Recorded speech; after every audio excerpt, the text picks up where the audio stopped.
on them, and then can I just practice? Absolutely. Okay, thank you.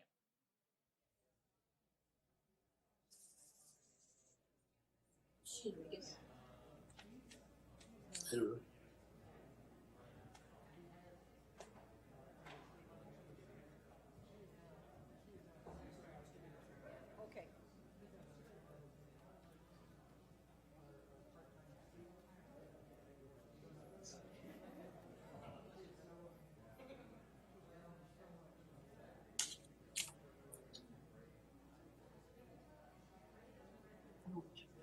There's some discounts.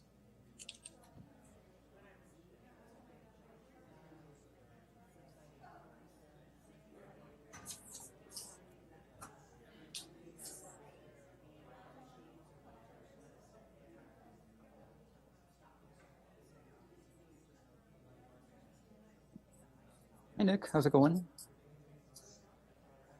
Hi, good, thanks. How are you doing today, Marcos? Good, good. Busy, busy. Do you have a presentation this evening? I don't. I can see your slides, Marcy. Very nice.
Recording in progress.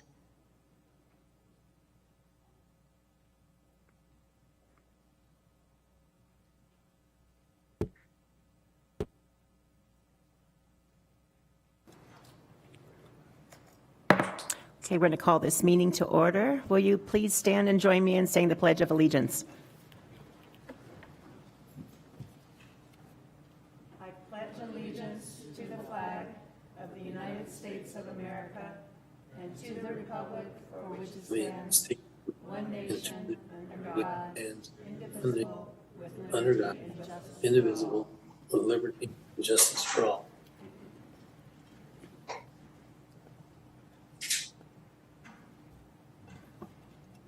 Roll call, Board Member Luis Gonzalez.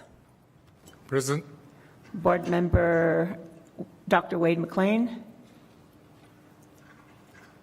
I can see you on the Present. screen. Thank you.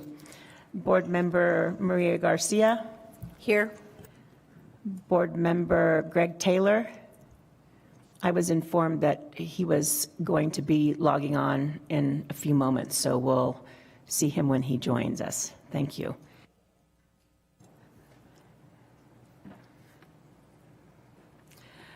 I want to acknowledge that Pima Community College is on the original homelands of the Tohono O'odham people and the Pascua Yaqui, who have stewarded this land since time immemorial. The practice of acknowledging the land of these sovereign nations bring to the forefront their enduring connection to this land, regardless of historical and current colonization practices. Let's also acknowledge that we all benefit from these lands on which we work and learn. We encourage each of you today to learn about the land we inhabit, the tribal communities connected to these lands, and the ways in which you can contribute to restorative practices related to land and community. Thank you. I don't think we have any public call to comment today. This is your chance. Okay, and then Marcy Euler is online, I believe, to give us the Pima Community College Foundation update. Thank you, Marcy. Good evening. Hopefully you can see my screen. We can, thank you. Okay, excellent. Well, thank you, Chairperson Real, Board of Governors, Interim Chancellor, members and guests in the audience. Our board report, I will not read you the slides as per usual, but I did want to show some highlights of the things that we've been doing since the last time we met. So as you know, we are the philanthropic partner to Pima Community College, supporting the students, faculty, and programs that are important to our region. And so some things that we have done recently, thanks to Greg Taylor and Arizona Complete Health, we had an event at McHale Center on February 29th, prior to and during a women's basketball game. They played USC, they went to double overtime and they lost. But we had a fabulous group of Pima employees, donors, potential donors, and our team who were able to enjoy that event. And we appreciate the partnership with Arizona Complete Health that made that happen. Recently, our team went to Davis Monthan and was able to take a tour. We got to see the A10s and go in the simulation machines and learn how important the connection between DM and the college is, and also how we all are intertwined in the community. So here's some pictures of Sabi and Zoma looking into the full-size equipment and the panel that is in the plane. And then we all got to drive A10s, and I will tell you, I crashed my A10 on approach on the airport runway, so it's a good thing I'm not really a pilot. We also participated, Lance Jones and I participated in the Futures Conference. I always appreciate Nick's invitation to be part of that. I was the facilitator for Table 13. Chairperson Real was at my table. We talked about retention. And the one person that's not in this picture, Mark Jefferson, was the other participant, and it was a great conversation, a wonderful morning, and we hopefully helped solve some ideas to have better retention for students who enroll at the college. Okay, this is my husband, and he is a super volunteer, in my opinion, with the Festival of Books. And on Friday, when everything was being set up, he took a selfie in front of the Pima College tent. So Pima College had a double booth at the Festival of Books, probably 100,000 people that wandered through during the course of the Saturday and Sunday event. Many people from the college participated in answering questions and hosting authors and talking about how important Pima is in the community. And since I turned this in on Friday, I didn't have a chance to give you a better picture than my husband in front of the booth. I can tell you that Friday night, the Pima Foundation table included donors. I had 3 students who were from the writing program, a faculty member, the dean of communications, and an author, one Pulitzer Prize winning author and a New York Times bestselling author at our table. And it was tremendous for the students to be able to talk with people who are doing the things that they want to do. So that was a really wonderful opportunity for them. We have some upcoming events. These are in your packet, and so I won't read them. I do want to call your attention to this slide. We're doing this quarterly. This shows you what our revenue looks like, the different sources that we receive funds from July 1 to December 31st. So far, we've received, in that period, we've received over $2 million in gifts and 2,149 gifts total from 734 different donors. We have a diversified portfolio. If you see the revenue slide on the box at the top left, shows you where our money comes from. And we are actually 66% of our anticipated revenue coming in as of December 31st. So 50% of the year, we are a little bit ahead. The box at the bottom shows our revenue performance on a monthly basis over the past 3 years. So we had a really very positive December in 2024. You can see that's the far right side of that, and how that shapes up over the course of each year. If you go to the far right, our expenses, we're required in our audit to identify our expenditures by general and administrative, fundraising, and program expenses. Program expenses in our world include scholarships as well as funds that we provide to programs and departments at the college.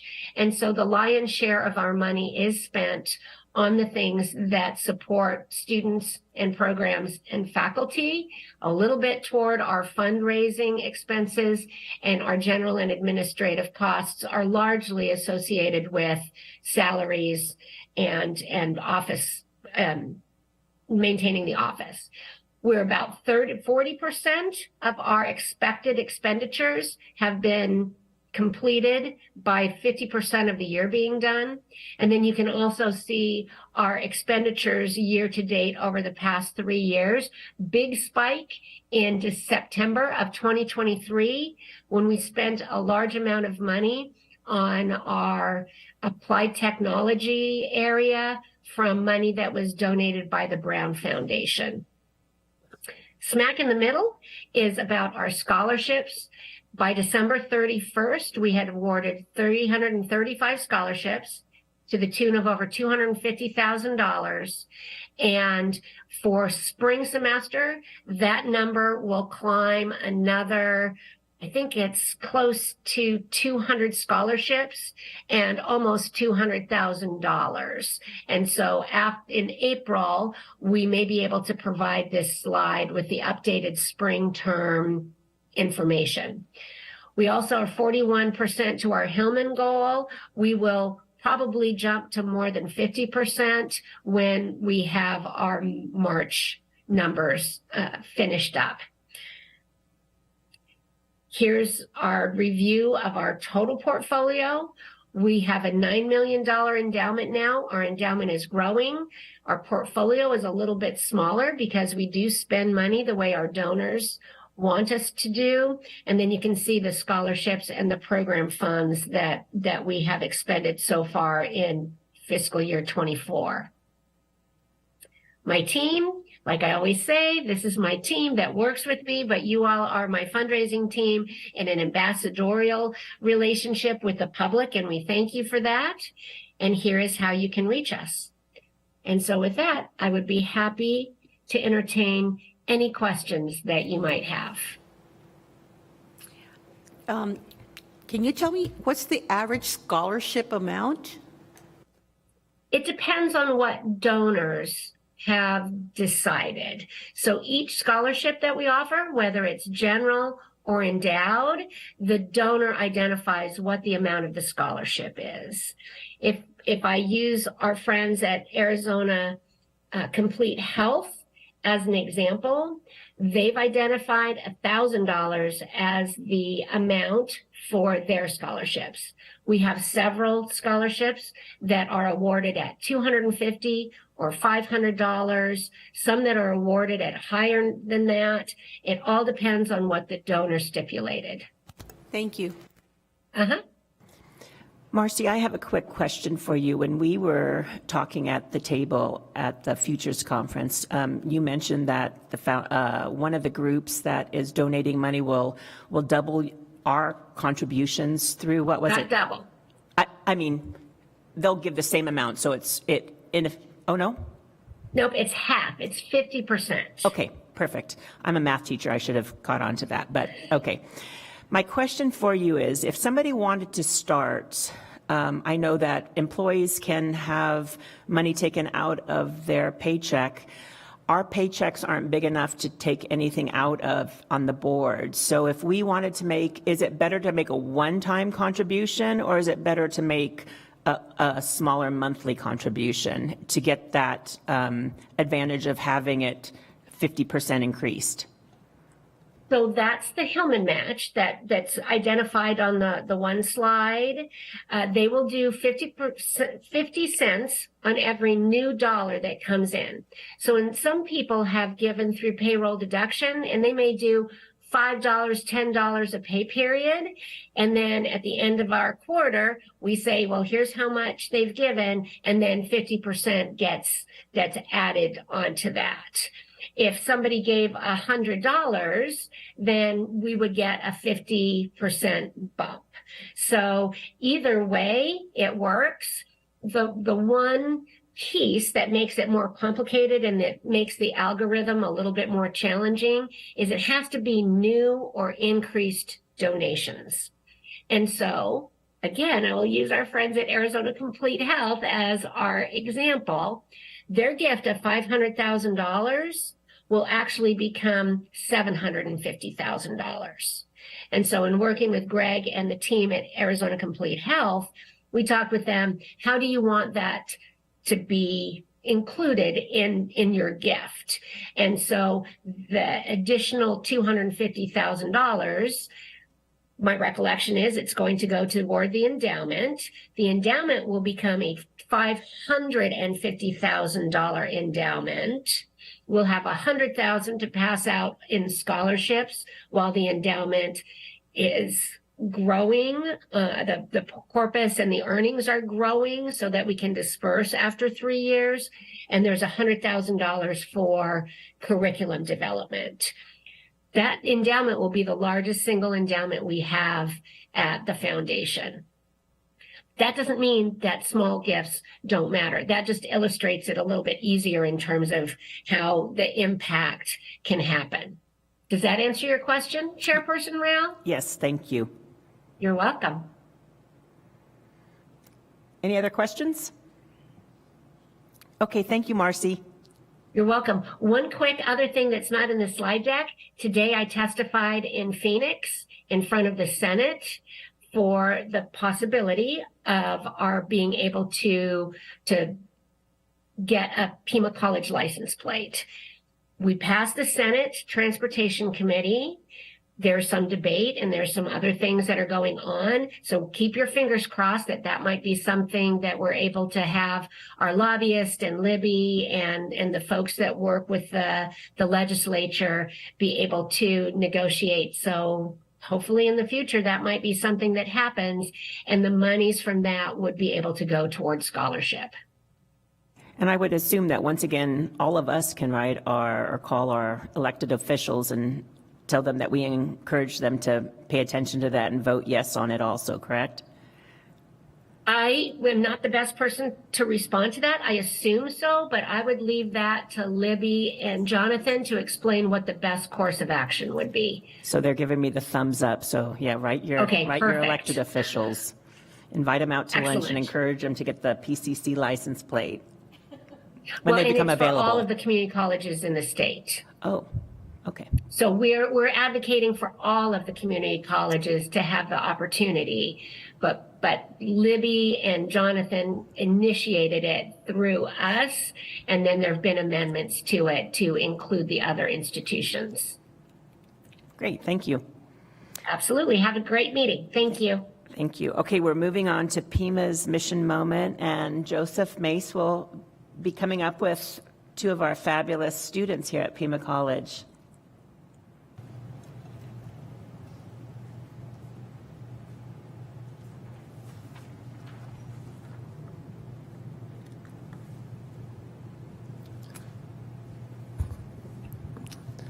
Jerry L., members of the board, Chancellor Duran Cerda.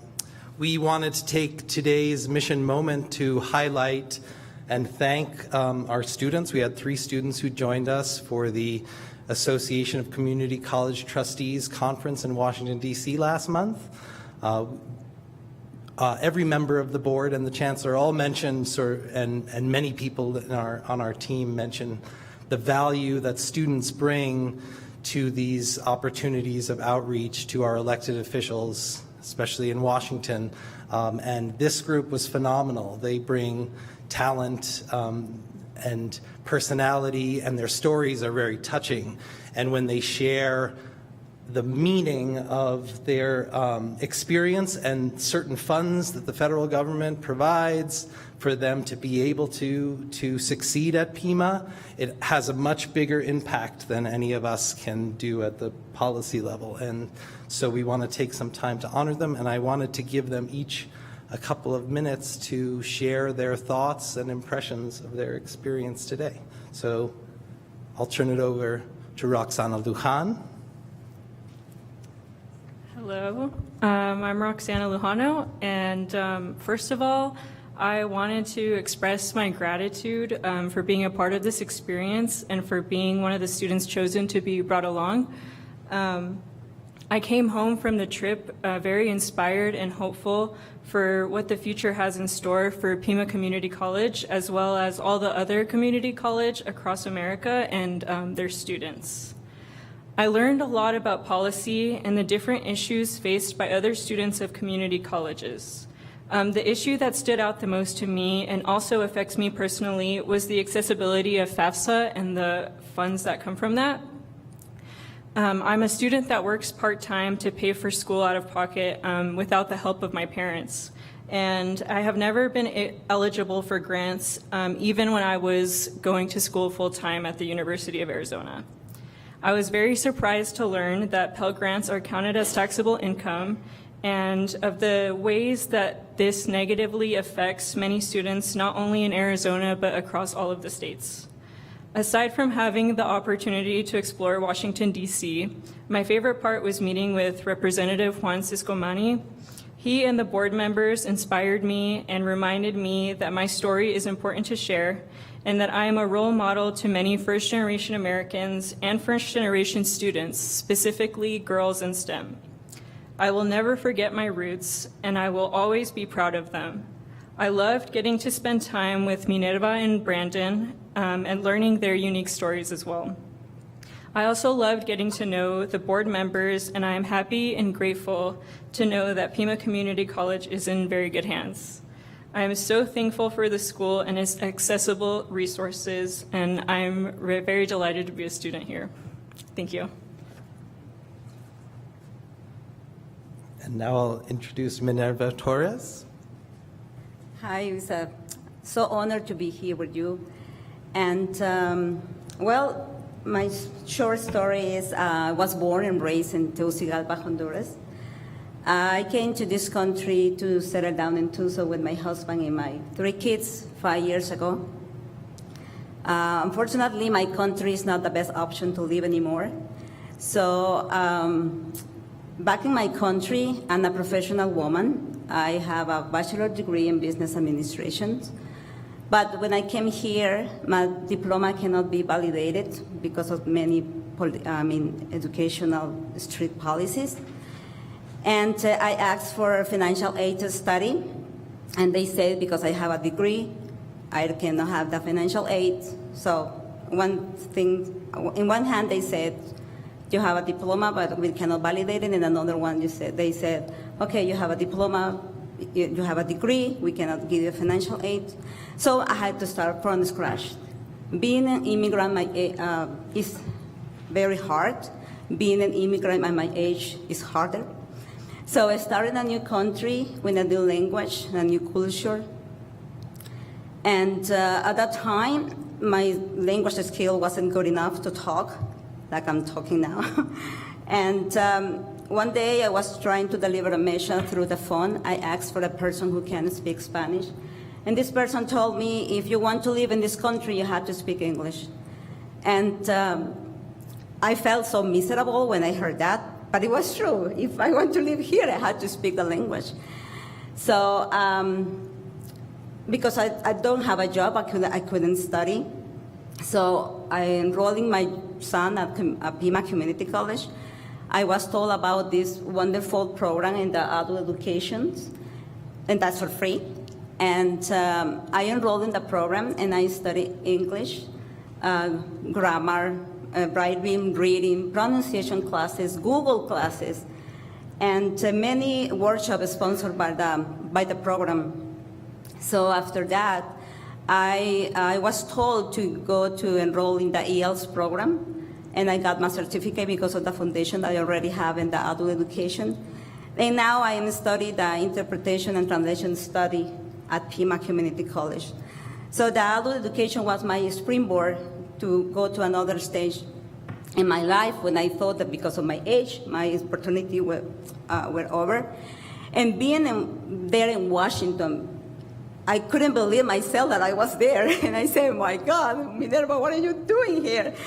And as Roxana says, we were very impressed to be with these people, with the lawmaker, with the people who change the life, the most important people, I will say, in the world, and being there and be part of the Pima and be the voice of others, especially professional immigrants that we come to this country to start from the scratch, that we are already formed, that this country can take advantage of us because we are already formed, but we don't have so many alternatives. So thank you for Pima Community College. I have found my path in this country. So I'm very blessed to found Pima and to have this opportunity in Washington to be selected. So for me, it's an honor to be part of this community. Thank you. And I'll just take a moment to mention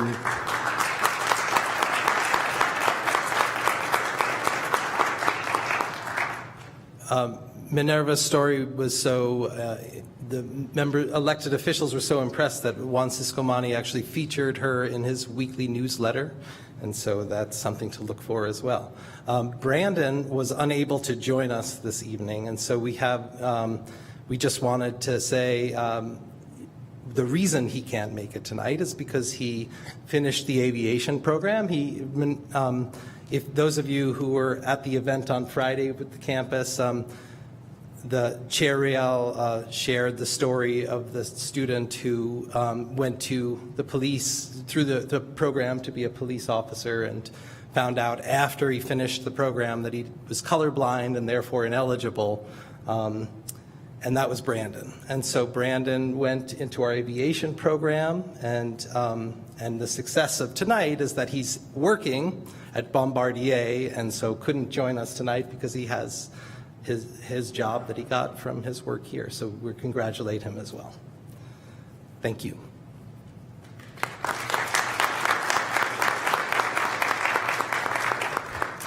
I would just also like to thank Joseph, because for the last 2 years, he has been sort of like the mentor to our students that are attending to the Legislative Summit. And with his vast knowledge, he worked for Grijalva for many years. He went to school there for law school, didn't you? And so he knows that place in and out, and he points out, interesting facts. And I think that you make the trip as amazing as the big monuments and everything else. So thank you again, Joseph, for all you do.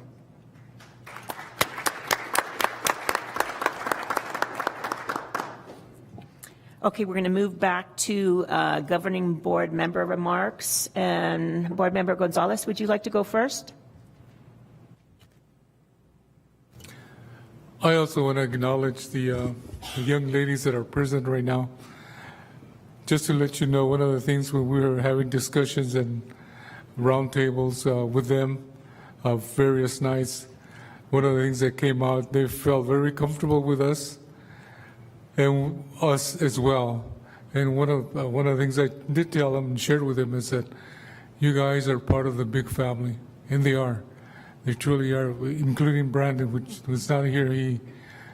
All of them were a joy, but all of them were outstanding individuals that I really commend. That this is the future of tomorrow, and it is. I just want to. I don't have a big report, but I do want to emphasize the Friday Futures Conference. We also discussed the retention component. I think it went very well in reference to hearing various individuals around the table. I think it's an issue that can be solved, and I think we're going to solve it. I'm very anxious to hear the collaboration, but also the outcomes from the different tables that we had there. But I think it was the gentleman that spoke first was very specific, detailed in reference to the importance of post-secondary education and what Pima has done. And I think that was a big plus for all of us. The biggest plus that I heard, and he reemphasized and told to the public there, to the roundtables, is you have a good board members, then vote for them as well too. Which I loved, and I think it's one of the comments that came out. But the comment that I saw when he said to vote for them is he said on my table, he saw that we have a true passion in reference to the importance of providing our students the best that we can in reference to our faculty, staff, and administration, and that's what we're here for. Thank you. Thank you. Board Member Taylor, are you online to give us your comments? Thank you. Yeah, thank you. Excuse me. Yeah, well, I apologize for not being there in person, but hi to Roxana, Minerva, and Brandon, who hopefully sees this at some point. But it was a pleasure getting to spend some time with all three of you, hearing your stories, and as much as you were all saying you were inspired to be there, it was definitely inspirational to be there with you, and knowing what is in store for all of you in the future and the things you'll achieve. I have every confidence that you'll get there. And so, excuse me. Yeah, it was a pleasure to spend that time together. I apologize I can't be there in person for you all and everyone else tonight. My wife had a significant medical procedure this morning, and she is fine, but I wanted to be available to her, and so I may pop in and out a little bit. I apologize if that happens, and that happened at the beginning of the meeting. But that's all I have in terms of my remarks. I'm looking forward to the discussions today, and it was nice to reflect for a minute on that trip to DC and everything we did together. Thank you. Board Member Maria Garcia. Okay. So welcome, everyone, and especially welcome to the students that came. We had a wonderful time. But what I want to say to you primarily is that you have an understanding of what the board and the college does to try to support the students in our community and our businesses. So please remember that, impart that information to your children, because the college needs your support, needs to continue doing that so it can survive. So, and maybe one day you might want to consider running for the board. So anyway, I'm running for the board, so I'll see you out there if you're in my area. But thank you all. I really enjoyed spending time with you guys. Thank you. And Board Member Dr. Wade McLean. I'd like to give a sincere appreciation to the Pima Foundation. It's obvious after seeing the presentation that Marcy did tonight, the impact that they make in the lives of our students and the hard work that's behind the scenes. So thank you to the foundation, especially the leadership that Marcy brings with it. Also, I'd like to remind everybody that our boys and girls basketball teams are champions, and they're moving forward to win a national championship. And if anybody can give any support to them, they're on the road. They'll be on the road until they win it all. So they've had a great year, and they're deserving of our accolades. That's my report. Thank you. I would like to say it's been a busy month, but I can't really even remember what all the amazing things that I experienced. I did go to the Adult Education Honor Society induction ceremony, and there were 14 students. And, you know, I think education is tricky and difficult for all of us at all of our different levels. But I was so proud to hear all those 14 students. They were learning English, many of them. They were getting their general education diploma, and at the same time, they were learning skills and talents to get certificates. And I was just so proud of all of those students. Not only them, but I was proud of their instructors and all of the staff that run that program. We don't realize all the facets that Pima has, and this is an amazing place, and all of you employees, you should be really, really proud of yourself, because we're proud of you, so thank you. Second of all, I would like to thank the Pima Community College students and the high school students from Sahuarita and from Sunnyside school districts who came to the Futures Conference and contributed their points of view from young students who will be attending higher education in the very near future. I appreciate greatly, too, all of their teachers and then the staff from those high schools that also brought them. I think that is really, really important to make sure that all of us connect, from the high schools to Pima College to the university and all of the other options that students have for higher education. So thank you all for being there. And lastly, Monday and Tuesday, I spent all day at the East Campus and then the afternoon yesterday at the Desert Vista Campus talking to our administration there, talking to faculty and staff. And I love Pima because it's been such a great place to work. But when I see you all work and interact with students and teach and go out of your way to be amazing to our students, it really is a super uplifting sense of the world is moving in the right direction. I won't mention names, but there was this one teacher, and when I walked by the first time, she was counseling a student. When I walked by 30 minutes later, she was counseling a student. And so she said, "Hey, Teresa, do you need something?" I just dropped off and I talked for like a minute. And then she came up to me later and she said that student had been dropped for non-attendance. And she was working with her for over 45 minutes to get her back into the program and get back caught up. And I just thought that's amazing, the drive and the efforts that faculty and staff and administration do for not only our students, but for our county and our state and our nation. So thank you, everyone. Okay, moving on to item number 2, our administrative reports. And first up, it's Phil Burdick, Vice Chancellor for External Relations, and/or Dr. Irene Robles Lopez, and they're going to be talking about, enrollment management and the student experience. Thank you. Thank you. Good evening, everyone. As you know, enrollment management is about 2 things. Half of it is student recruitment, getting new students in the door. The other half is keeping the students here and making sure that they complete their goals. And so this next item affects both of those parts of enrollment. So I'm sure you've all heard that the new simplified FAFSA has been rolled out. It has not been without problems, and I'm going to outline just a few of them for you, and then I'm going to bring David Donderwitz up here to answer any questions that you might have. So according to the Arizona Board of Regents, about 17,000 Arizona high school students have filled out their FAFSA. That's a really concerning number. It's a 40% decline from last year. Now, some of it is because the new FAFSA form was rolled out late. But the other problems are that there's issues with the form itself.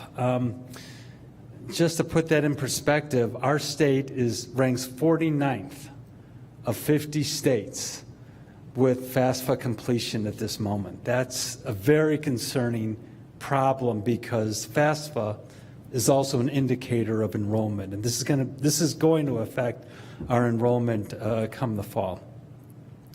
Not only was the rollout late, there were some technical problems with it. The calculations did not adjust for inflation. That was a problem. Here's where the issue hits Pima the hardest. We have issues now with our families who fill out FAFSAs where one or more of their parents do not have a Social Security number. That procedure was not baked into the new FAFSA form, and so far there's no workaround with it. David can tell you there are some things that we're trying to do, but until they come up with a solution for it, that's a real problem for our students, and that's a real issue. Our FAFSAs, when students fill them out, won't come back to the institution probably till late April or May. So students won't even know how much money they're eligible for until April or May. That again is going to affect our enrollment because we work really hard to get them to fill out that FAFSA early, bring in the money, fill out their application, meet with their advisor, and get them set up for fall. So that's definitely going to be an issue for us. And as I said, FAFSA can be a predictor of enrollment. It's going to be a bit of a wild card this year. So let me bring up our financial aid director, David Dondowitz, and he and I can answer any questions that you might have. David?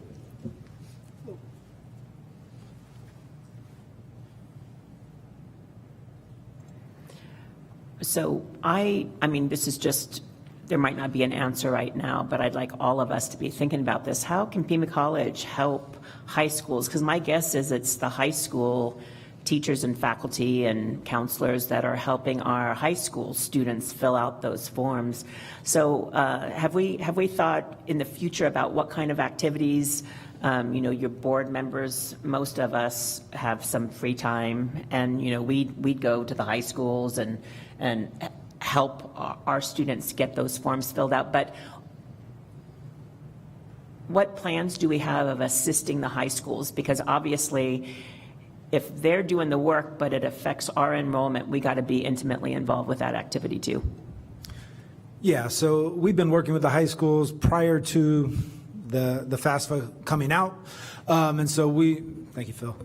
We've been working with our colleagues in dual enrollment and the high schools throughout the city to really offer events for FAFSA. So we have FAFSA events at many different high schools. We also are going to have a Super Saturday coming up in April to have an opportunity for those students to come in on their day off instead of offering an event Monday through Friday, 8 to 5. So we're looking at some things of that nature to continue to offer. And then lastly, we're looking at the numbers from last year. ABOR, Phil's source here, they actually have numbers of the high school students and high school seniors who submitted the FAFSA last year. So we get a good understanding of what high schools last year struggled. So now we can really work with those high schools to get those forms filled out there as well. And you're invited to all the events. They're on the website. So. Okay, so I have a question. What about the issue with Social Security numbers for one or both parents? Has that been resolved? So the Department of Education came out with an electronic announcement last night that some portions of the issue have been resolved, but they realized there was other issues that were underlined with that. So they are working diligently to get that fix in place. So those students and those families can submit that FAFSA form using the logic that was built in place to look at families who have parents who don't have Social Security numbers. There's a process in place where you can verify your identity without the social. And so the department is coming out with that. It's just rolling out later than anticipated. So for our students, obviously it's very frustrating in filling out the form. Our staff are working with those individuals and kind of keeping a log of all those individuals who are struggling so we can reach out to them when that fix is available. So yeah, we're pending the Department of Education's update to that, and then we will work with those students to get that done. And we have some marketing that will go out to those students as well as especially our returning students. And as our students apply to the institution, those are things that are constantly going out to those students about applying for the FAFSA. Thank you. Thank you so much. Okay, we're going to move to the item 5, action items 1 and 2 right now, and then we will come back to the rest of our item 2 reports.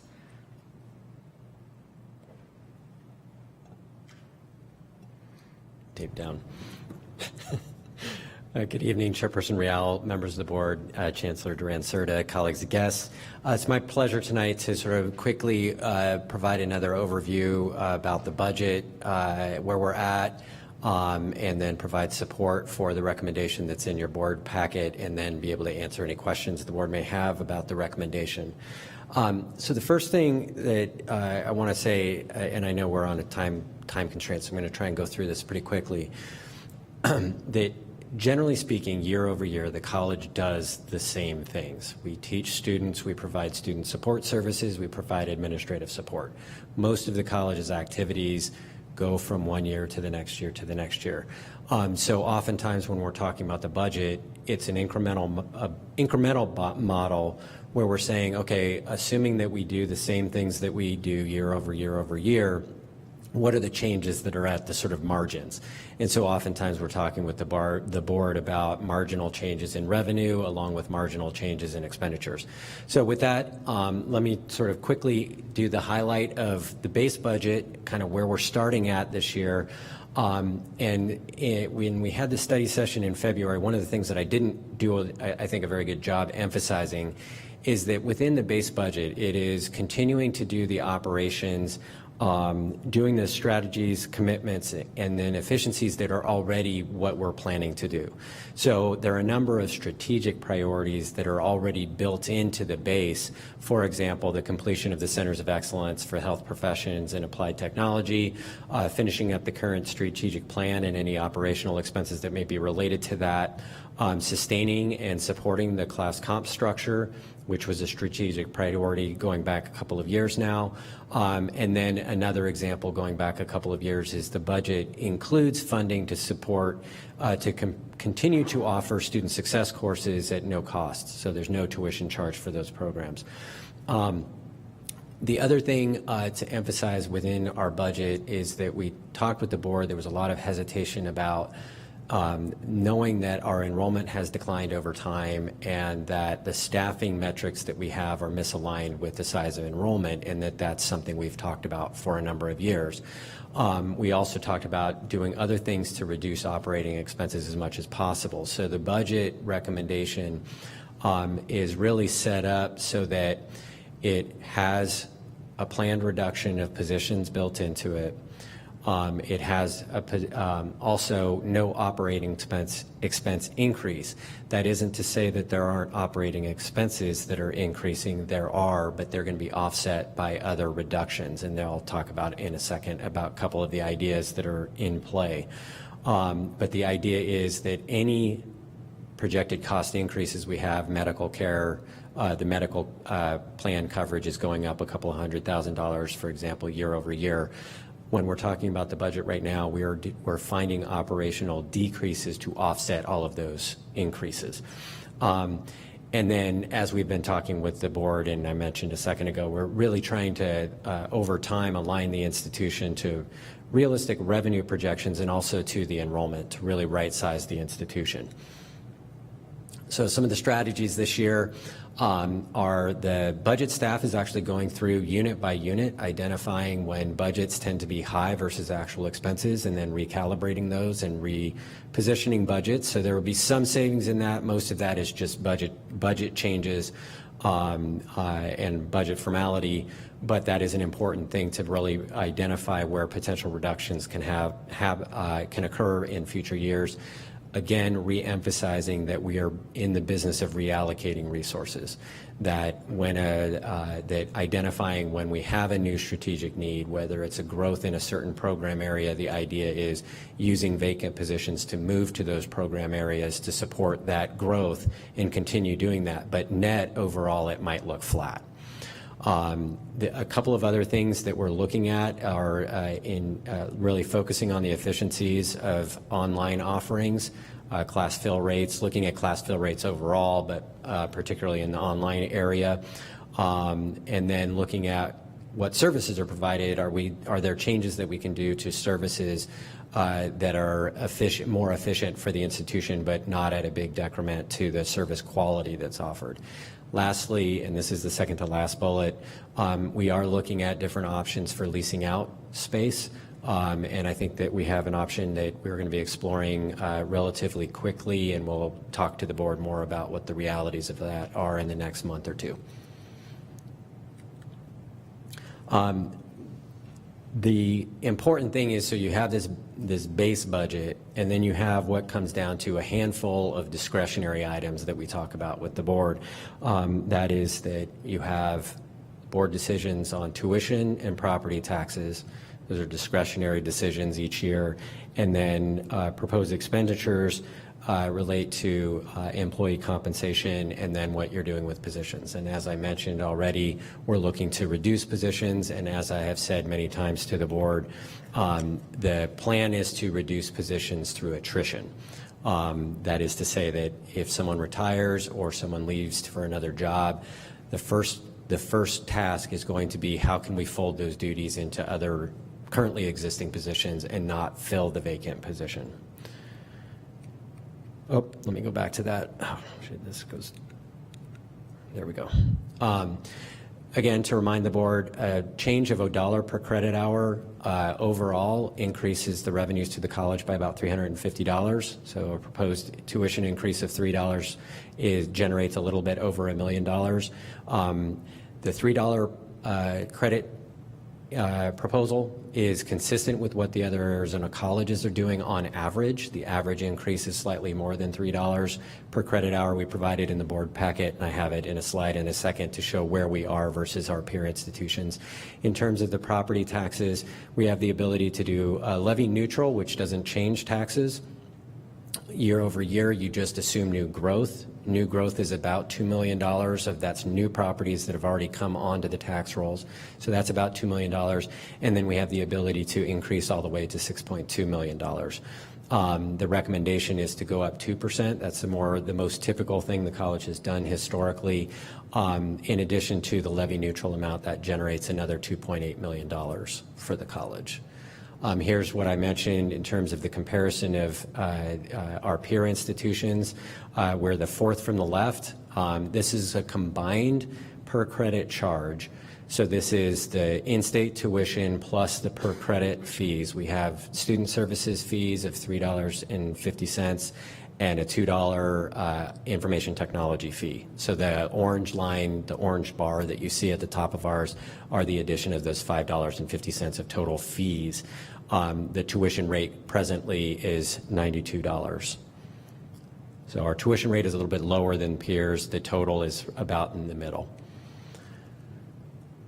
This is a summary of those fees that I just talked about, and then what some of the others are in terms of in-state and out-of-state. One thing that is worth mentioning when I go back to, sorry, this doesn't work the way I'm used to using these things, but I have figured it out, is that Mojave, the other one that has in-state fees, or the per credit hour fees, this year they are actually eliminating that. That is something that we've talked about with the board in one of the study sessions, is something to think about going forward. Do we want to just eliminate those extra fees and then just fold it into regular tuition? The advantage of doing that is that sometimes it's confusing to students that they have tuition and then they have other ancillary fees tagged on that are per credit hour fees.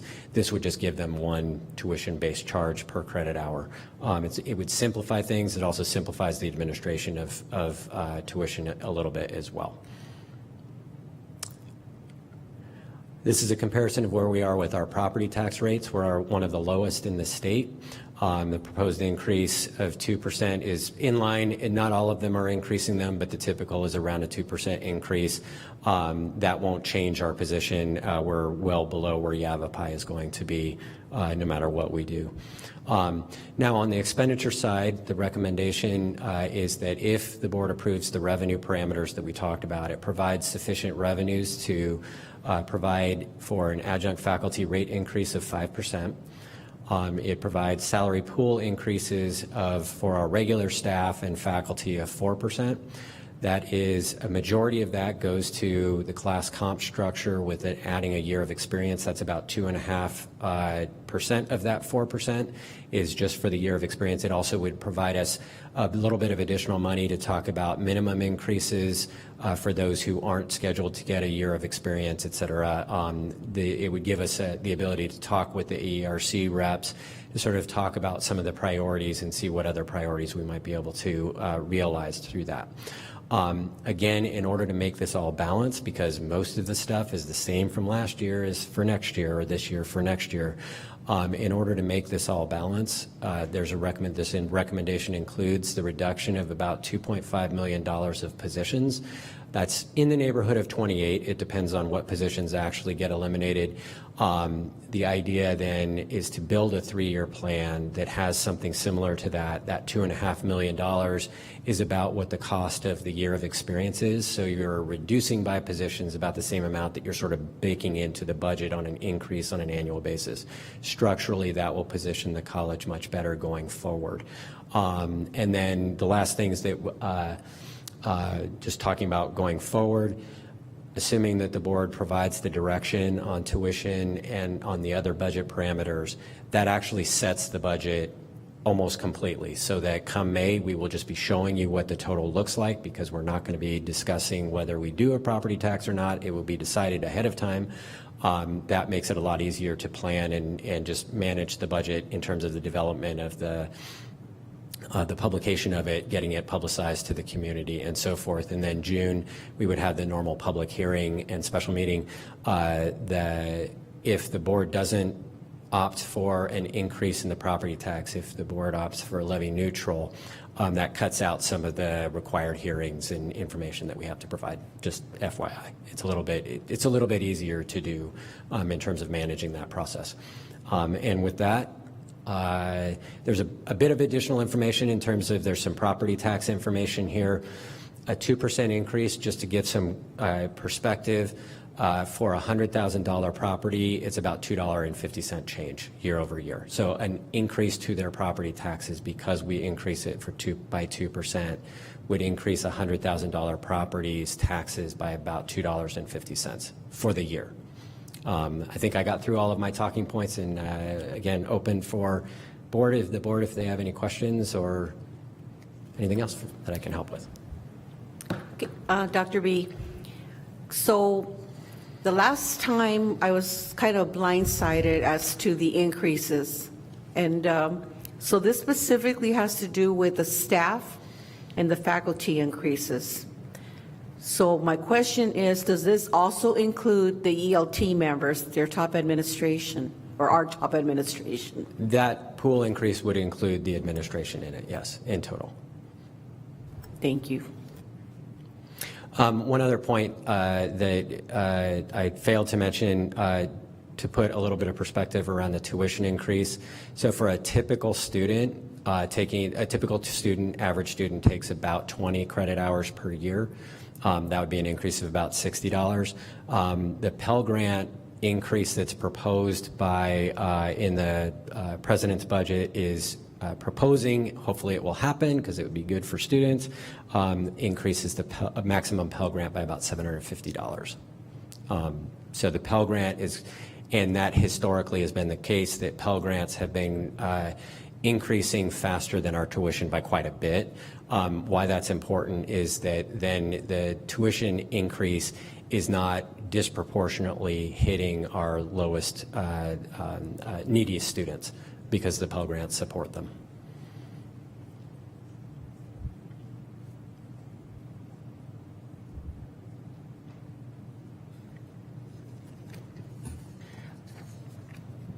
Does anybody have a motion? I have a motion. I would like to request that to amend what we presently have, that we remove the ELT members from receiving an increase.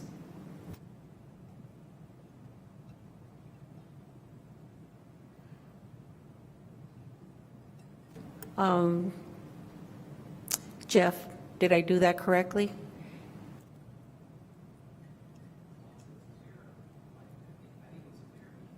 Yeah. Is there a second?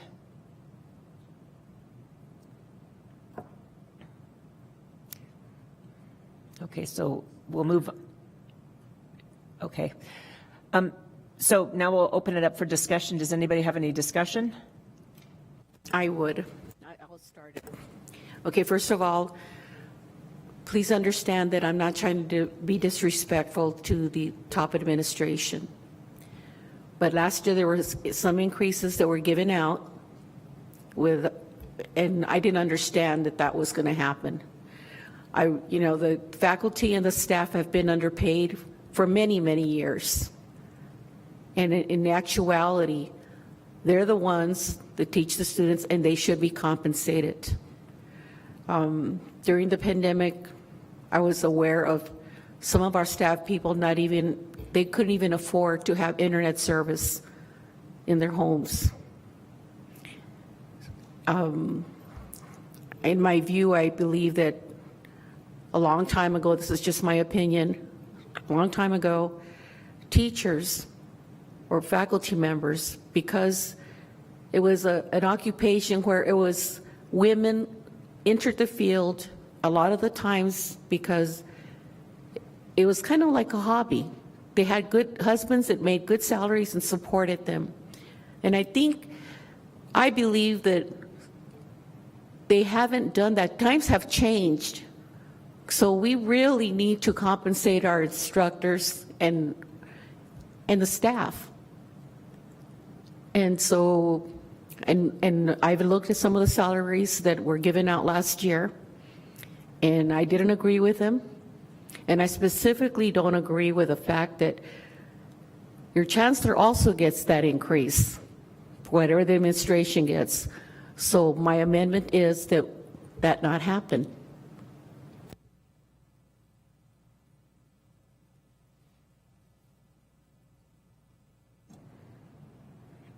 Any other discussion? So I would like to say I understand where you're coming from, Maria, because I think, someone who got is already being paid more, when you get the same percentage, it is more money. But I think that at this college, we need to recognize that we are all one group. And I think administrators realize that faculty get paid X amount, and administrators get paid more than that. And I do agree with Maria in the fact that when faculty finish their day, and I'm just speaking from experience, we go home and we grade papers and we do lesson plans and we email students and all of that. So even though it looks like a cake job, because teachers work from, 7 to 2:30 or 7 to 3, those are the only hours that, K through 12, K through 20 teachers are with students, but that's not the end of the job. So I do understand what Board Member Garcia is saying, that when you give a 4% salary increase across the board, someone who's making $60,000 gets a certain amount. Somebody who's getting paid $120,000 gets double that salary increase that the person making $60,000 got. So I do agree with you, but Maria, I don't think we want to divide and separate our employee groups like that. I think that everybody needs to realize that if we don't lift everybody up where it's a respected profession all the way around, we won't be contributing in a positive way. So that's my thoughts. Any other comments, or should we call for a vote? Okay, all in favor of, Dr. McLean, did you have something to say? I'm sorry, what are we voting on? Point of order. I think Maria made an amendment to nothing. I don't think we have a motion on the floor. Maria's motion, I believe, was to not give a 4% increase to ELT members. I thought I heard her say an amendment. Would you say that one more time, Dr. McLean? I thought I heard her say she was making an amendment. No, I think she said a motion. Yeah. Did it get a second? It did.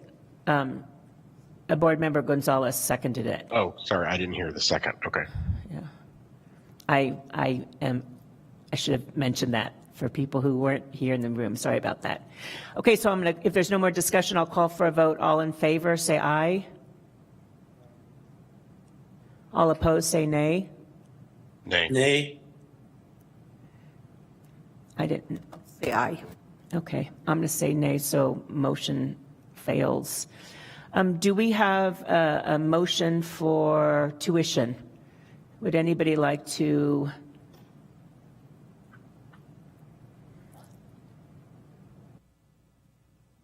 To increase tuition?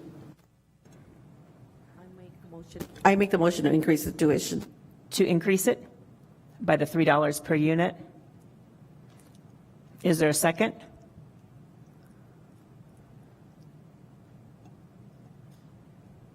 Second. Discussion? I think I just want to say that, I really struggle with having the increases in tuition, but based on the circumstances, we have no other option.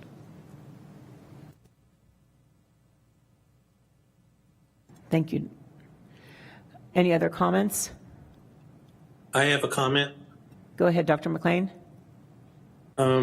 First, I'd like to say that I appreciate the administration coming to us with a recommendation on tuition at the same time a real estate tax increase recommendation. I've always thought that they should be discussed at the same time. However, I think there's a number of things that we could be discussing that might have an impact on a possible tuition increase, a fee increase, and/or real estate taxes increase. I think we ought to have a conversation about differentiated tuition.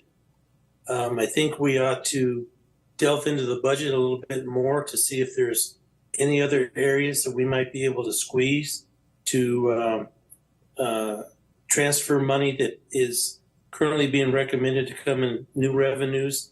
I think we should revisit our strategic priorities. And ultimately, I think the biggest thing we need to do is increase our enrollment. If we increase our enrollment, we get more revenue without any new expenditures other than hiring new faculty.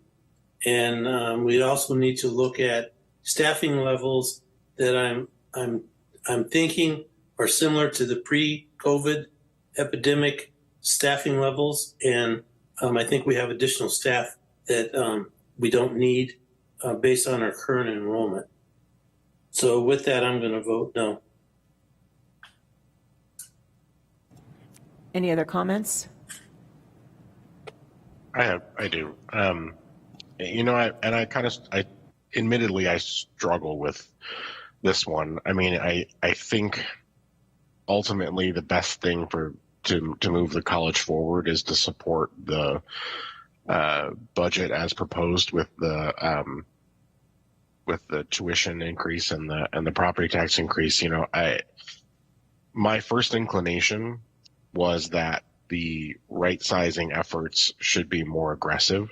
And that's my professional experience that's coming to bear. But, after having some conversations with leadership at the college, I do think a more gradual approach over the next 3 years in terms of reducing positions might be a better approach for the college environment than putting everybody through the more immediate pain of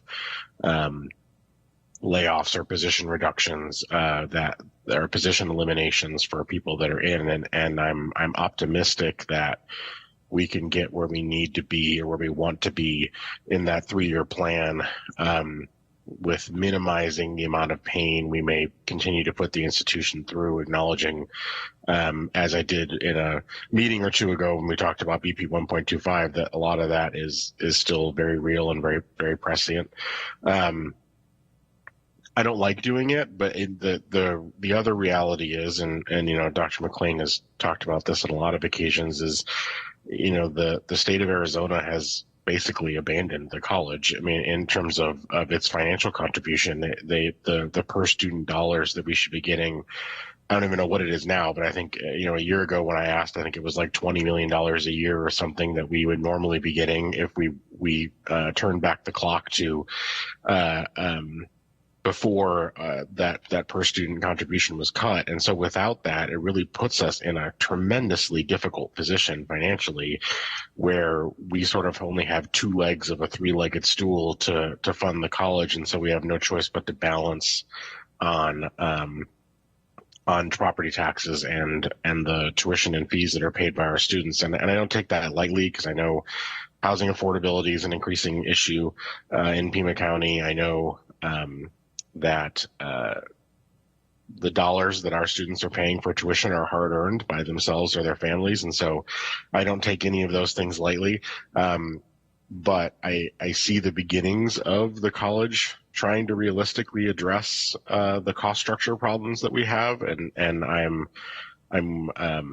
I've been convinced that giving a little leeway is going to be in the best interest of the college to have a longer runway than I initially wanted in terms of getting us there, but that ultimately may produce better results for the overall health of the institution. So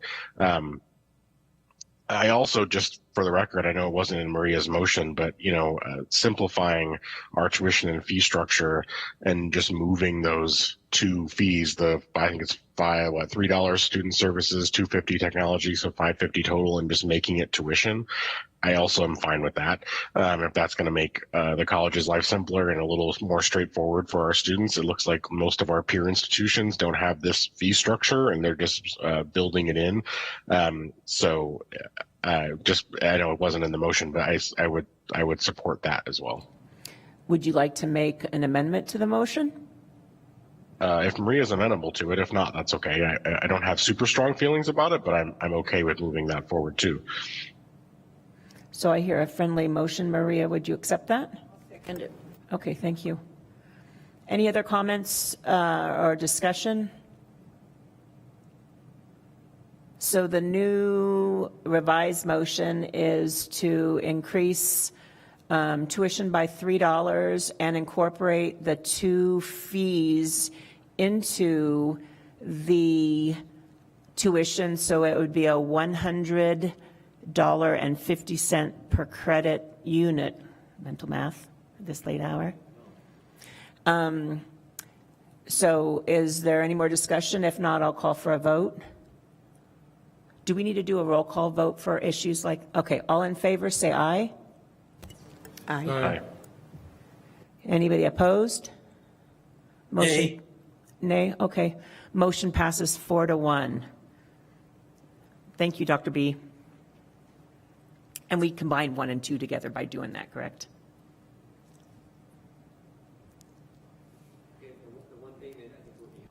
Clarified that the motion, because so the tuition is covered, got it. The other action item set some of the budget parameters. So the question for the board is, do you want to set those other budget parameters, those being set that the recommendation is the property tax increase of 2%, and then the guidance in terms of the salary increases so that we can go back and speak with AERC and the other reps. That would be the 5% increase for adjunct faculty and the 4% pool increases. And then coming back, then when those shake out, then we would come back to the board about how it actually plays out. But the pool increases, setting that gives us a set parameter to work with. So I have a question what that word pooling means. So it essentially is just a fixed amount of money from which then we can do the year of experience. So a year of experience is about $2.5 million. What we're asking, a pool of 4% is basically $2 million above that. So it would be giving $2 million that gives us the flexibility to do minimum increases. The way that we've done them in the past, to be clear, is that they were flat dollar amounts for minimum increases. So they were $2,000. They weren't proportional. They weren't a percentage increase. So people who aren't getting a year of experience would get that. But the reason that the pool increase would give us the ability to then discuss what the priorities are with the AERC that are above a year of experience and how to approach the minimum increase, because they may have different ideas. And again, an example of the conversations with AERC faculty, that one of the priorities they identified is not base salary, it's a supplemental rate change. Which has a financial impact. So it would provide some funding to be able to do something like that as well. So the supplemental rate change faculty get paid $32 an hour when they're off contract for doing college business, and this would increase it by? Some amount. It'd be, that's what we would be discussing. So AERC would decide that? Well, we would be discussing it, and then they would make that recommendation back to the board. Okay. So we will talk with them. We'll come up with a list of priorities of what to do with that pool of money, and then come back to the board with what the totals are. But what it does is it sets the total amount, so I know we can't go above X dollars total. Okay, so a year or two ago, when these salary increases happened, it was, a specific dollar amount, and then there was, I don't remember the number, but a big chunk of money, and that was allocated differently to upper level administration. Is there any chance that something like that will happen this year? Okay, yeah, clarifying that issue. So the ELT or the upper administration increases have either been a year of experience if the person is slotted to get a year of experience with where their schedule is. That's less common with ELT, or they got the minimum increase. So in fact, most of the increases the last 2 years for ELT have been flat dollar amounts, which proportionally, because the salaries are higher, are actually proportionally lower than what the other staff have gotten. Same dollar amount, right? $2,000 is the minimum. The caveat is that a couple of years ago, there were adjustments to, actually, I think it's actually the year before the class comp structure, where positions changed duties and there were adjustments to pay based on changed duties. But that is not the same thing as a pool increase structure. It's not the same thing at all. Thank you. So do we have a motion to move that the college goes forward with a year of experience and then 4% for the pooling and salaries for all employees? Also including in that is the increase in the hourly wage for faculty to do off-contract work, raising that by $2 an hour to $32 an hour. Is that correct? 32 or 34? So 32 to 34 an hour. I move to adopt the FY25 budget parameters as recommended. Okay, is there a second? Second. Any discussion? Hearing no discussion, all in favor, say aye. Aye. Aye. Aye. Any opposed? Nay. Budget passes 4-1. Okay, thank you very much, and we will move back to our regularly scheduled programming. We are on section 2.2, reports by representatives of the board.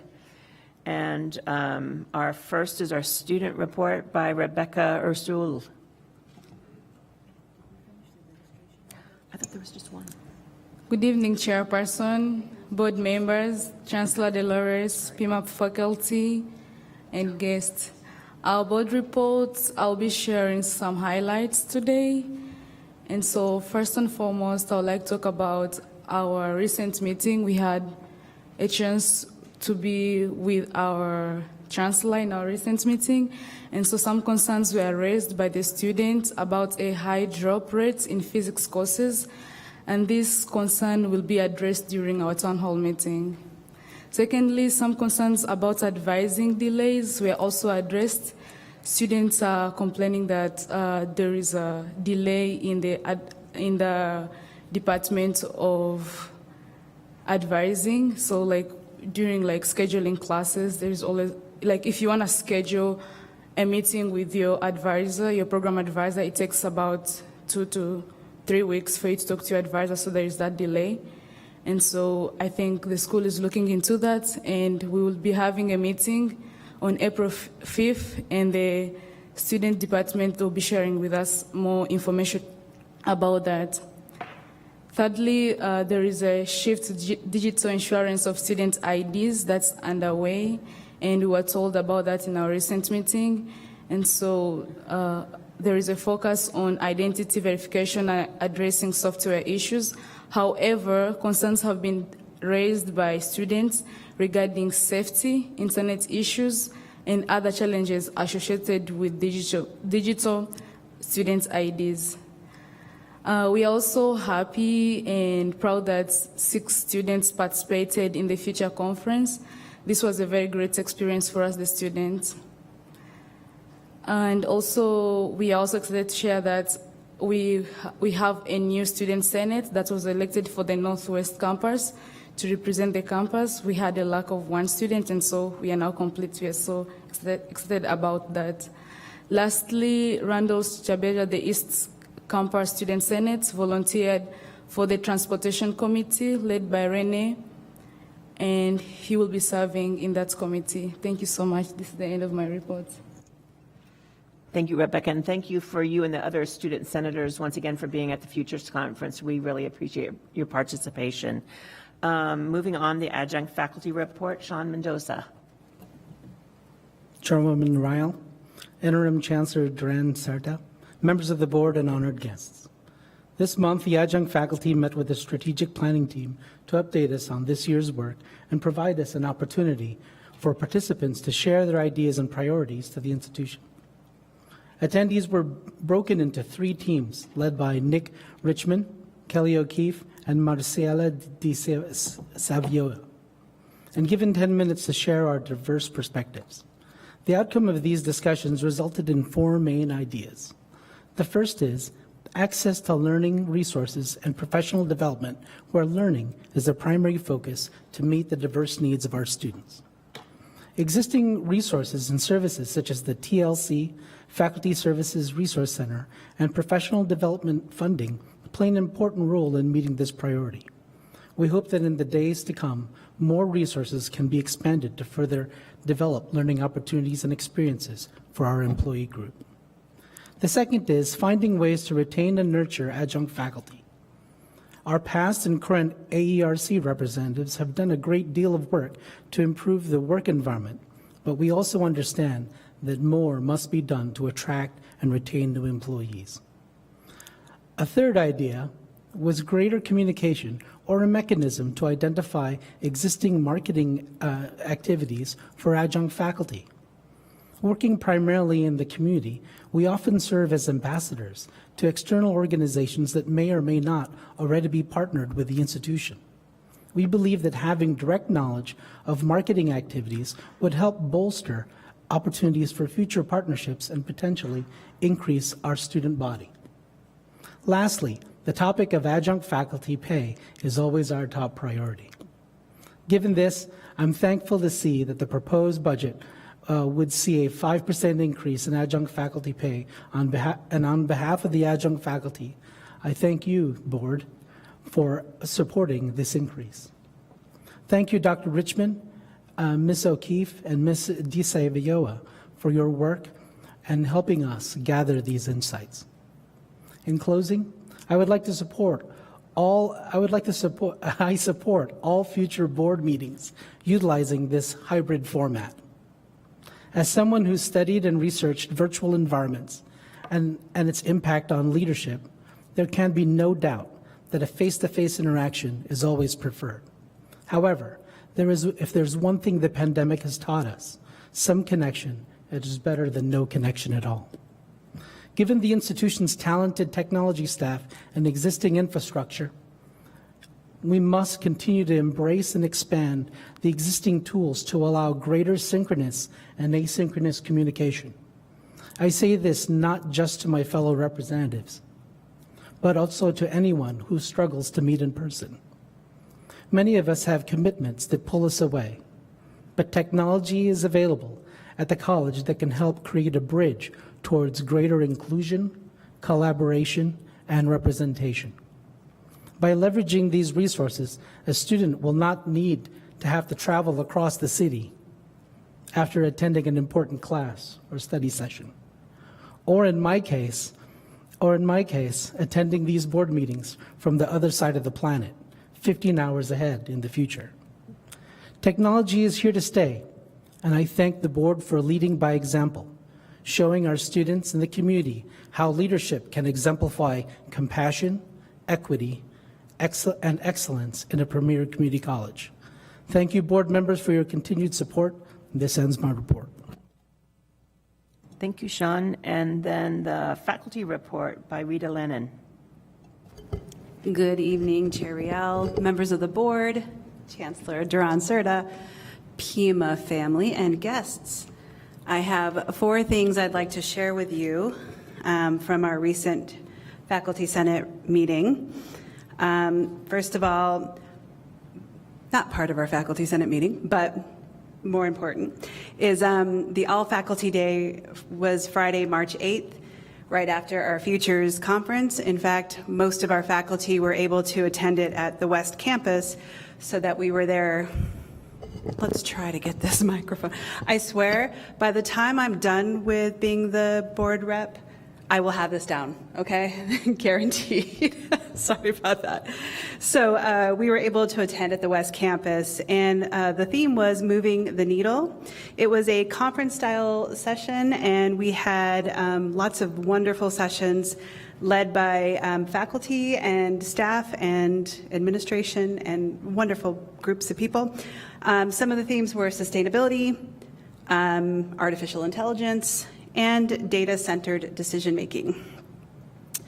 As for our Faculty Senate meeting, we had a report from Jeff Tees, our acting provost, on how Pima Online will be moving forward with an e-campus for plans for fall of 2024.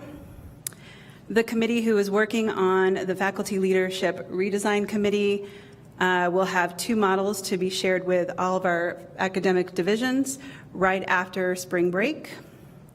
And we will be getting some wonderful D2L updates, especially on the navigation bar, to help students find gradebooks and their course progress much easier than they can now. And that concludes my report. Thank you, Rita. You know what, I was just thinking at some point, maybe we need a 5-minute demonstration for board members about what D2L looks like. I think that would be a good thing for all of us to know. I knew it, but that doesn't mean I know it, you know, so thank you for thinking about that sometime in the future. That's a great idea. We actually recommended that a couple of years ago, but I don't know if we were able to get it off the ground. Obviously, we weren't able to get it off the ground, so we would love to do that for you. Okay, thank you. Okay, and now, as you can well see by how I did the meeting, I'm jumping back and forth, so we're not going to at all be critical of anybody else. I missed one other administration report, and this is the HLC Criterion 4 update with Rita Lennon and David Donderwitz. Thank you. Long time. And thank you for having us. So I would, see, I can't get it anywhere.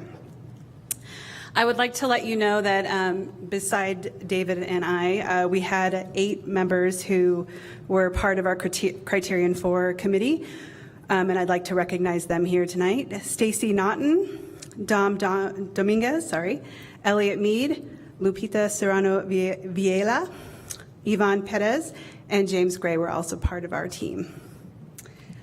So I would like to start, let's see if I can do this. I would like to start about where we are.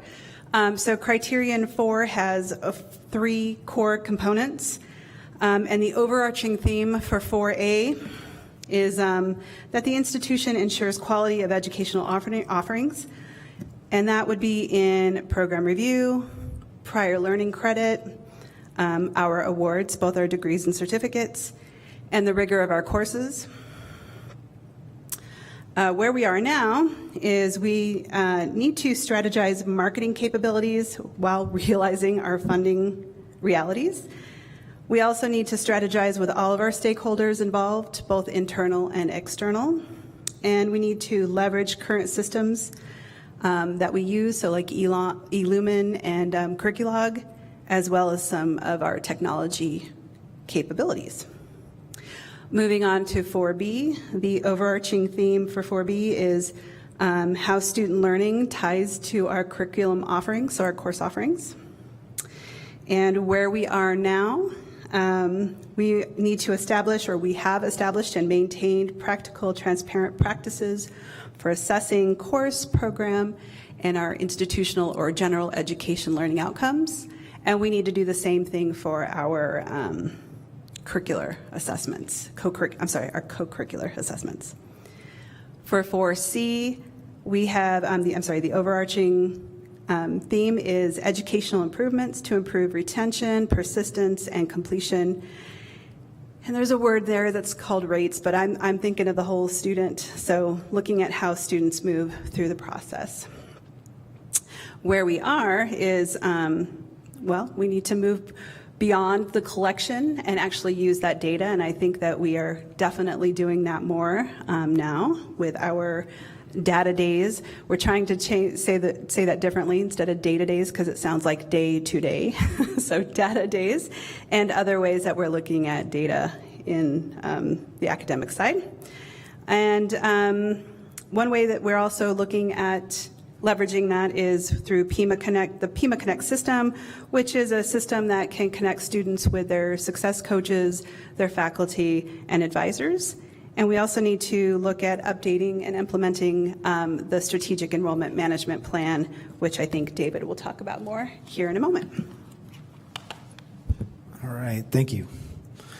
Where we are going with Criterion 4, so Rita laid out really where we currently are.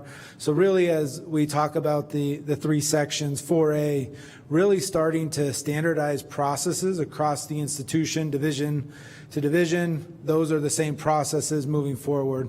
So we can really start to look at those outcomes based on those processes. Have that communication that's consistent from area to area so our students get the same message. Tie in program review to strategic planning and initiatives around the college. And then lastly, establish an after-action program review process to ensure success is being measured in our disciplines. 4B, really creating that connection so it's stronger between the co-curricular side and the academic side, as kind of Rita was talking about, that retention, persistence, completion. Those tying together really get us to that area we want to go to. Really looking at this holistically, and as an institution examining those student learning data that we have, and have it looking at that compared to the success that we see with our students.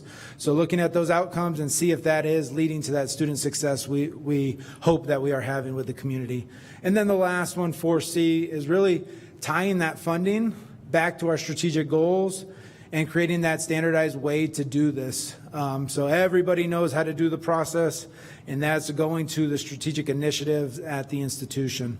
And then building in automation and intervention points with our student population so we can help those students. And I think we talked about the retention tables at the Futures Conference, really have those meaningful conversations with our students, but having that help to determine when we need to have those conversations, so we're not waiting for a human to kind of start that interaction, that we have triggers in place so we know when to start that. And then lastly, we're working as an institution to complete that strategic enrollment management plan by the end of summer.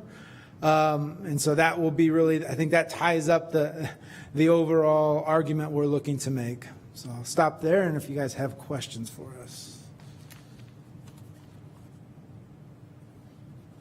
Any questions?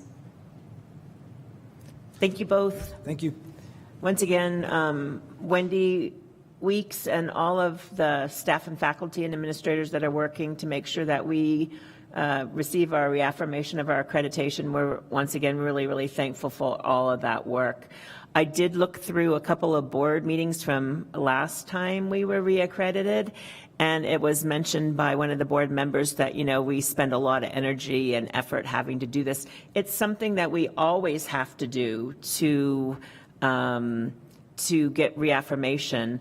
And it's just part of an organization, an institution like this, showing that while we may not be perfect, we know in areas where we need to improve upon, and we're aware of the good things and the bad things that the institution has. So I just wanted to say thank you, Wendy, to you and your team. Thank you very much. Okay, moving on to our interim chancellor report. Thank you. Thank you, Board Chair Rial. Good evening, everyone, and thank you to those who are joining us virtually. Happy Women's History Month.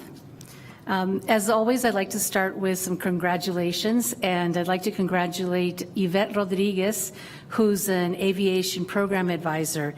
She has received and been recognized as a remarkable mom at the dance event presented by Tunidito Child and Family Services, and this will take place on May 11th. So we congratulate her for this.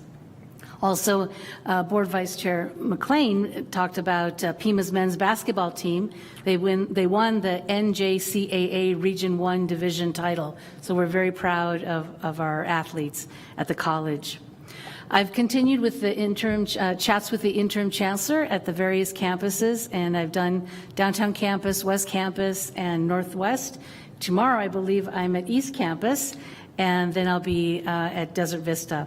These are really wonderful opportunities to be speaking to staff and faculty about how things are going at Pima, what can be improved, and any questions and concerns. And we've talked a lot about enrollment strategies and retention, so it's been very, very helpful.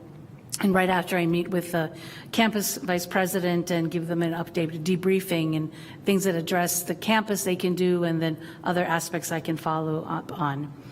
I also wanted to recognize the Bellwether finalists. So the board chair and other board members and I went, and I wanted to recognize the legacy finalist, and that program was for the emergency medical services. We had Amanda Abens, Sharon Hollingsworth, and others present. And then for the Bellwether finalist, we had the apprenticeship program, and that was with Denise Kingman, Ian Rourke, and someone from Raytheon, who's having one of our students be an intern there. So we're very happy with that. A couple of weeks ago, many of the board members and myself, and this was coordinated by Acting Provost Jeff Teese, we went to ASU, to the Helios ASU Decision Center, and that was amazing. This is a place where data can be explored throughout the state, and from K through 12 to post-secondary to looking at where jobs are going to be projected in the state for the future. So this informs us of what we need to be offering at the college. So we're very grateful for that opportunity. And we have a plan of inviting more folks from the community internally and externally as well. Some of the board members already mentioned this, the All Arizona Academic Ceremony, where we celebrated 20 students who will be receiving scholarships to transfer to one of the universities. We also celebrated 14 students in the National Adult Basic Ed for College and Career Honor Society induction. Congressman Grijalva's representative was there to help celebrate and recognize these students, which was wonderful. We've talked about the Futures Conference, and I wanted to give a shout out to Dr. Nick Richmond, who coordinated this event with about 50 other people. And it was amazing. The board chair gave wonderful welcoming remarks, set the tone and the framework for our discussions. And Brian Stewart did an amazing job as the MC for the entire event, kept it going and kept us grounded as well. We had the CEO of SALC, Ted Maxwell, who talked about the importance of economic development. Dr. Marla Franco from the University of Arizona, who talked about the importance of our partnership as HSI institutions and what we can do. And then we also had Dr. Manny Valenzuela speak he's the superintendent of Sahuarita. And so it was a wonderful environment. We had high school students, our student senators were there. Thank you to the facilitators and the scribes, those who worked at the registration table, PCC TV. Thank you for all of your efforts to make this such a successful day. Then later that afternoon, I was at the All Faculty Day, and it was a privilege to be with faculty again and remembering my times as a faculty member. And I just talked about how the culture of caring and reminding all of us about the importance of faculty members, because the faculty are the heart and soul of the institution. We wouldn't have students if we didn't have faculty, and of course the support of staff as well. But it was just a wonderful day, and I'm so glad that it was successful. A couple more things. I visited an intermediate acting class at the West Campus, which was fascinating. I enjoyed it. There are about 20, 25 students, and I'd like to thank Chris Will, the faculty member there. They're amazing. I mean, they talked not only about theory, and they specifically talked about targets and how you are, as actors, you're not focused on yourself. You're focused on who else is on the stage with you, be it a person, place, or thing. And so it really gave me a lens about how everything is a collective in acting or in a board meeting, for example, too. And then the next day I went to visit an aviation class at the Aviation Center. It was amazing. I actually saw 2 different classes, and I learned a lot, and I'll share. There are 3 different tracks. There's avionics, which deals with the electrical parts of aviation. There's A&P, which focuses on the mechanics, so it's airplane and power plant, and then sheet metal structure. It was incredible to see these students of different backgrounds, different age groups, different genders, and they were all working and so happy to have this opportunity. There was one student that I'll mention. His name is Andy, and he was an older student, and he had started the aviation program 14 years ago, but life happened. He went through a journey, decided it was important to come back and finish because now he had children and he wanted to be a role model for his kids, that if you start something, you finish it. So 14 years later, he came back to the aviation program and will be finishing, and he's hoping that he can be hired by Hawaiian Airlines to work. So that was just great. It was a highlight. 2 more things and I'll be done. I wanted to thank the Senators Kelly and Sinema for really fighting hard so we could get our $2.5 million for the Center of Excellence in Health Professions. So my gratitude goes out to them. We've also received the Jobs for the Future project that includes the Center of Future of Arizona and Pima Community College, and this is focusing on dual enrollment. So increasing dual enrollment access and success. Grades 10 through 12, and is focused on low-income students and students of color. So a lot of things, wonderful things are going on, and just to let you know also, we want to keep our legislators informed, and Libby Howell does a wonderful job, Joseph Mays and Phil Burdick's team. But the board chair and I were talking about, well, maybe we should host a luncheon for the state legislators so they can come, for example, at the downtown campus. We can give them a tour and see all the wonderful things that the college is doing, and maybe that'll spark some interest of, reinstating funding for us. So we're keeping that in mind as well. So I think with that, I'm done with my report. Thank you. Thank you so much, Dr. Dolores Duran-Cerda. We appreciate everything you do at the college, too. I wanted just to take a moment to say something. It has been suggested in the past, not this year, but in prior years, that our board meetings are too long for all of you guys that started at 8 o'clock this morning, and here it's heading toward that same time 12 hours later. So we are going to be sort of instituting a new way that we would like to see reports to the board be done. You submit your report in advance, and it is on board docs, not only for the board members to read, but for everybody to read in the community. And that's really important, for faculty, staff, administrators to read and see what's going on. And then to keep it more interactive, what we're going to try to do is we're going to try to pose questions for you. And some of those we will let you know in advance as the supplier of the board. Hey, this is the question I would like to ask you. And it doesn't have to be a long drawn out answer, just to the point, basic. And then some of us, of course, will think of things at the moment and we'll ask you. And those questions that you haven't been informed of in advance, we would just like you to get back to us at some point to the board. You can send it to Andrea, you can send it to Dolores, and then they'll get it to us also. When you do present, one great thing would be just to have like a 1-screen PowerPoint with 4 bullets, the most important things that you want the board to come away with from the information that you gave us, questions that you have of the board that you would like us to ponder and deepen our understanding and knowledge of what's happening in the Pima Community College community. And so we will be reaching out to you as we move on through this next semester, just to encourage you and show you some ideas of things that we would like. I talk a lot. I apologize. I will work on that too. We would like to have our meetings to be, except for the big ones, like when we have to do all sorts of, legal stuff, we would like to have them be at like an hour and a half at the max level. So that's what we're going to try to do from now on, if that is okay with everybody.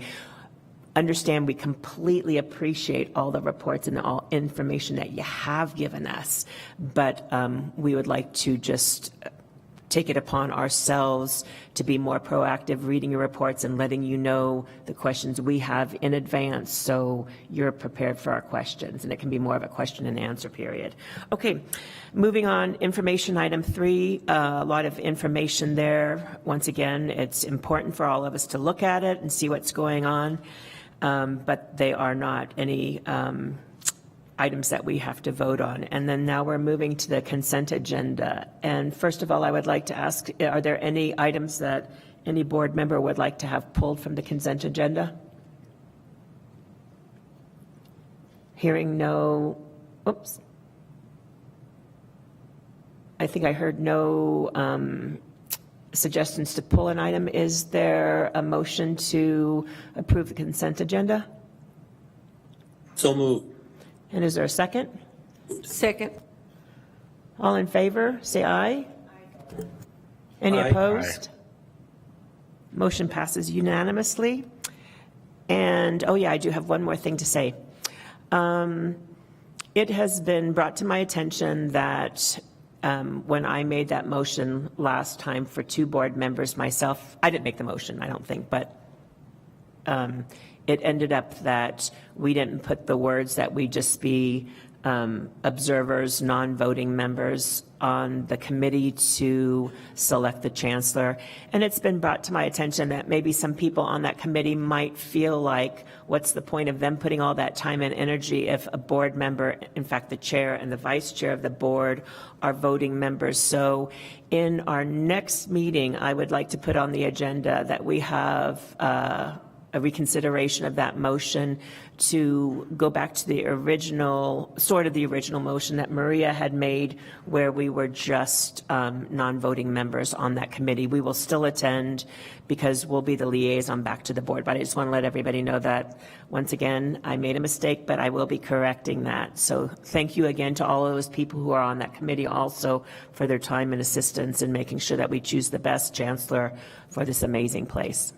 So with that, is there any other future agenda items that anybody wants to propose? Okay, hearing none, I'm going to adjourn the meeting. Thank you.